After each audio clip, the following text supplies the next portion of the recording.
Hey, it's Nate again with more tales from Afghanistan. I got about 5 stories here I'm going to tell you today that are memories from my deployment to Afghanistan in 2010, 2011. The first story is it was the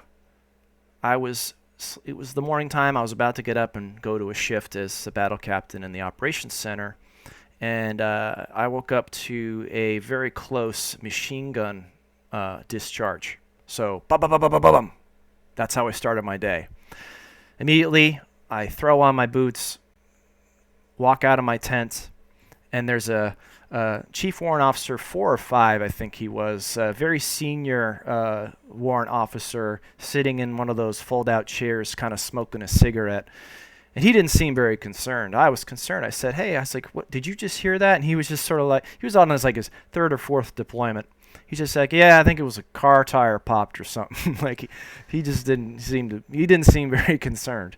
Well, this is my first deployment, so I ran over to where I heard the sound, and there's a tent where some of the junior enlisted were sleeping, so young soldiers, and a lot of them are running out, and they seem concerned. And I'm like, it felt like a movie. They're coming out, and I'm going in. And it turns out that one of the young soldiers was cleaning his weapon in the tent, and unfortunately it was loaded, and he had a negligent discharge. Luckily, it went through the floor of the tent. Now, you're never supposed to have these weapons loaded when you're cleaning, and unfortunately, in the heat of the moment and the day-to-day stuff, you forget. But luckily, nobody was hurt.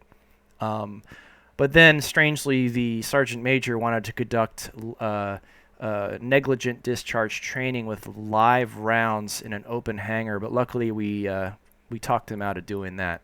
But that was a strange way to start my day.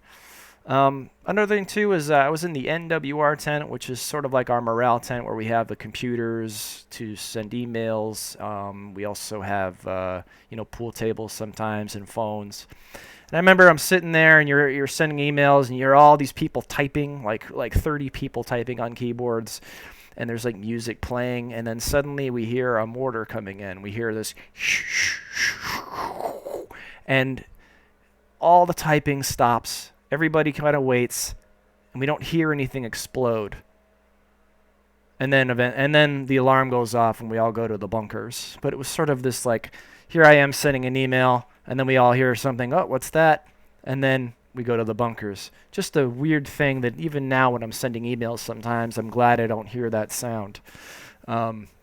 Especially the fact that it didn't explode. That's always concerning. Um, Another thing too is I was flying at night, so under goggles, and we had Afghan National Army in the back of our helicopter. Afghan National Army are not the best trained. They're very basic when it comes to soldiering, and so they were never authorized to be locked and loaded in our helicopters. Well, we're flying along, and I suddenly hear a machine gun go off in the helicopter. And my first thought is that somebody has gone crazy. And there's really nothing you can do. I mean, you're in this helicopter, you're strapped in, there's really nothing you can do. And so it was an instant spike of adrenaline, like, whoa, what is going on? It turns out that one of them was locked and loaded, like he shouldn't have been. And he accidentally fired off a whole burst of machine gun fire inside the helicopter. Luckily, in a black hawk, you're supposed to orient your weapons muzzle down just in case that happens. And that way, if you do have a negligent discharge, it goes through the floor and not through the transmission or the engines above. So luckily, he had that right. And so it turned out that it was just a negligent discharge. Well, the way the Afghans dealt with this is when we landed, they pulled him out, and they proceeded to kick the crap out of him on the ground. And I remember looking over in my night vision goggles and seeing this. And my crew chief said, "Sir, what should we do?" And I said, "This is their business now. Let's just stay out of it. I'm glad that everyone's okay." But that was a strange night indeed. But I'm glad that it ended. I'm not glad that he got kicked, but I'm glad that nobody was hurt. and it wasn't what I had initially thought it was. Um, Another time, I was sleeping, about to get up for my shift, and I woke up from a dead sleep to a very loud and close IED explosion. It was so big that my bunk rocked. It like creaked. And later on, when I reported to the operations center, I found out that two people on patrol were poking at a box along the perimeter fence, something like that, and they had both been completely vaporized by this explosion. So it was haunting to think that that explosion that woke me up was the caused the death of two individuals in a very catastrophic way. And it's a weird way to start your day.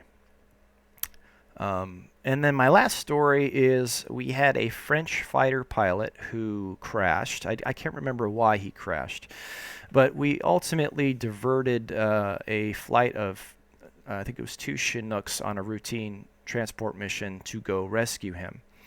And they described when they arrived to pick up this French fighter pilot who had ejected, they said like his plane was smoking in the background. It had crashed, this very dramatic scene. And he was standing there with his hand on his hip, just sort of smoking a cigarette and sort of looking off into the distance.